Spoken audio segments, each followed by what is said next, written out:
Hey guys, welcome back to the channel. My name is Katelyn, and today we are doing another fun Monster Mash. So I've been on a major kick with doing these emoji creature combinations. I've just been having a lot of fun with them. I actually wanted this episode to come out a little bit later, but I'm cooking up like a very big, beefy video about like how to get into comics and like publishing comics. And that ended up taking longer than I thought. So I thought I'd just like put a Monster Mash in the meantime while I'm working on this other comic video in the background. So anyway, let's jump in and do a couple more emojis. So these ones I picked from YouTube comments because one of my shorts like blew up out of nowhere. I'm like, oh, hi everyone. So I'm going to be doing a couple of the emoji comments that were from that short. So first off, we have a unicorn, a spicy pepper, and fire, and I was so excited to do this one. So let's get into designing this creature. All right, it's time to jump into another really fun like horse-based design. I saw this comment and I was like going back and forth because I'm like, man, this feels like a very comfort zone creature to me, but I was also like, I can't pass up the opportunity to make like an awesome fire unicorn. And then I loved the idea of adding peppers. So my initial design thought was like using the pepper as the horn, and then I wanted there to be like almost like roasted peppers going down its back that were in the flames. I kind of expanded on a few more sketches as well to explore a little bit more. I thought it was a really cute idea that was brought up in the Twitch chat that the bottom of the hoof would look like a pepper cut in half. And then I explored if I wanted to add more texture to the face. And then I wanted the face and anywhere that touched the fire maybe to look like it was almost like a charred pepper. And I thought that would add a lot of like fun coloring to this creature. So with those initial sketches out of the way, I wanted to make a really cool and dynamic pose. I wanted this thing to look like it was galloping like at like a really cool pace or something. And like the fire was flowing and this whole thing was looking really epic. So I looked up a couple references on Google of horse poses, and I kind of combined this one with another one I saw, and I love how this pose turned out. I think it was like the perfect pose to show off the detailing on the peppercorn and just able to kind of show a really cool flow and motion to it as well. So here in the rough sketch, I was trying to still figure out some more texturing on it as well. I wanted it to look like extra majestic and cool, so I kind of imagine the ribbing on its nose as if it's like the butts of like the peppers. You know when you get like a bell pepper and the bottom has its own little like, I guess you could call them like little nub feet. There's probably a technical term for that, but I wanted that to be kind of the texture going up its nose. And then I love the idea of the chin. Instead of having like cool, almost like a wispy beard, I wanted it to look like some more like spiky growing peppers coming out of its chin. I thought that'd be really cool. And then with that out of the way, it was time to jump into coloring. And here is like probably my favorite part of this one. I just already was really loving how the colors were coming together. I for sure wanted the main body to be like a really good red pepper, but then I was thinking about like there's so many good like spicy green peppers out there, and I wanted to add green to this, and I honestly really like the red and green combo. I know here in the States and probably in a lot of European countries as well, red and green is very synonymous with Christmas, but then going to like Japan and other like Asian countries, I see a lot more red and green used in like cool temples and other things, and it just depends on like the red and green that you choose. And this combo I really like using. I've been using red and green a lot more with my creatures and designs in general. You just have to not use like Christmas red or Christmas green, and I just love them together.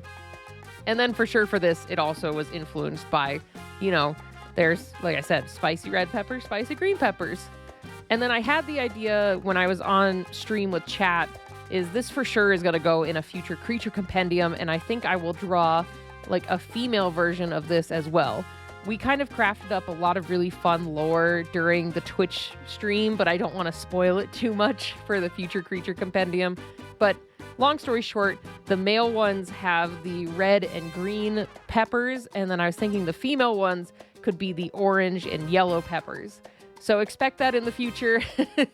I don't know when I'm going to draw it. I don't know if it's only going to be in the creature compendium or we'll visit it in a video maybe. But I really want to draw another cool peppercorn and just do like a different version, like a different color palette version. I think a red and orange one, orange and yellow one would look really beautiful. I think that would be really cool to draw. And I just love also this stunning red and green combo. So after throwing in a really fun little gradient background and adding some highlights to the fire, we are done with this really epic peppercorn. So I absolutely adore how this peppercorn turned out, is what we're going to call it, because of course it's a unicorn and a pepper, and it sounds like a peppercorn, so I had to name it that. I love this one so much, and I don't know, I've been really enjoying doing horses, because we did a yokai horse last time, and now we have this cool unicorn pepper horse. It's just, they've been really fun. I used to really not like drawing horses, but now I'm like really jiving with it, so I'm having a blast with them. Okay, so the next recommendation is actually one that I picked out because I thought it would be a challenge and kind of outside my comfort zone. I thought this would be like a good experiment and to test the creative chops. So this one is a whale, a hibiscus, and what looks like a shaved ice dessert. So this one kind of ranges into the foodimals that I've done in the past of like the food animal combos. So let's jump in and get some sketches going and figure out what we're gonna do for this one. So let's jump into the mini challenge for today's episode. When I saw this comment, I just picked it because I just felt like it would be such a good challenge for me, and kind of outside my comfort zone. So first I did this initial sketch because I just wanted to get it out of my head. I thought it'd be so cute if there was like a little whale in a snow cone dish. I talk about it later, but I kind of actually want to draw that one because it's pretty dang cute. So then from there, I was like, all right, how are we going to actually like convert this creature into something that works? Because I didn't know how hard I wanted to go foodimal or how much I wanted to go with the hibiscus, but I really wanted the whale to be like the primary focus. So I was really jiving with this second sketch, and I actually did like a quick color mock-up because I just wanted to get my head around it before I got started.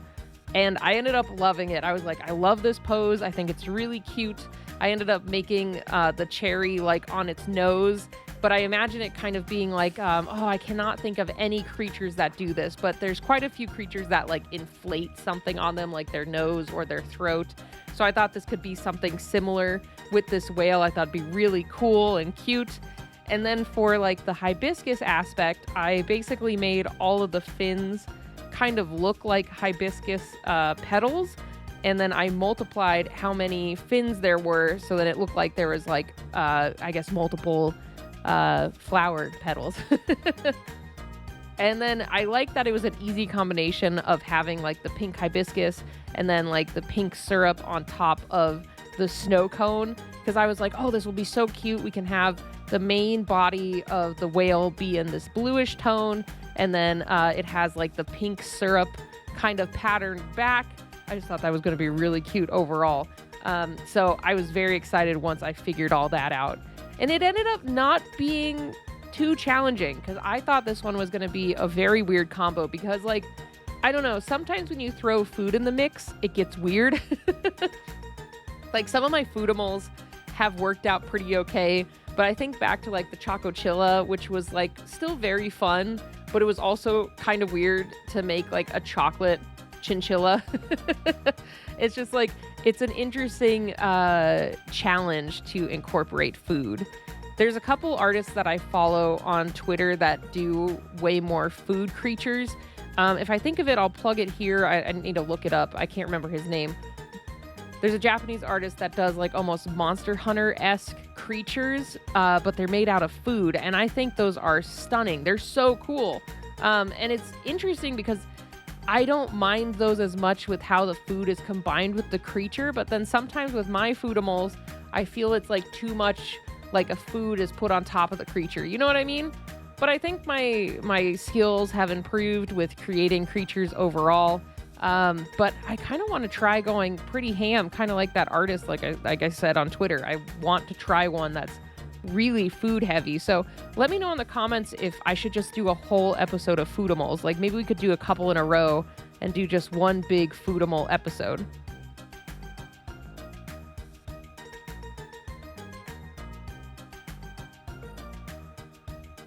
And there we have it. Our whale dessert came out really cute. I love this one. I didn't go as far into the foodable as I thought I was going to, but I kind of also want to go back and do the initial sketch I had of the whale in the little dessert cup. I think that would be a really cute sticker, or like, I don't know, something. I think it would just be a cute little thing to draw. So both of these creatures were really fun to make. I have a blast doing these emoji creatures. It's just like such a fun and different way to do monster mashes. So if you have any more emojis that you want to try to see me combine, comment a combo of 3 down in the comments below, and maybe I'll pick it and we'll make it in another episode coming up soon. Before we wrap up, I want to do a quick shout out to my patrons over on Patreon. You guys are helping support this channel and support me. You guys are awesome. If you guys would like to get behind the scenes access to like little podcasts and early access art, and then I started my mail club so you can get a print and a sticker sheet in the mail every month, go check out my Patreon and help support my little art business. But either way, thank you guys again so much for stopping by and checking out this video. Please like, subscribe, comment, share. It helps with the algorithm and helps me like grow this channel, since now I'm doing this full time. Anything you can do is like a huge help. And yeah, leave me a comment below of the emoji combos. I really like doing these. I'm having a lot of fun with them, and you guys seem to like them too. So I want to keep making them. So comment down below and let's make some more next episode. So again, thank you guys so much for stopping by, and I'll see you all next time. Bye, everybody.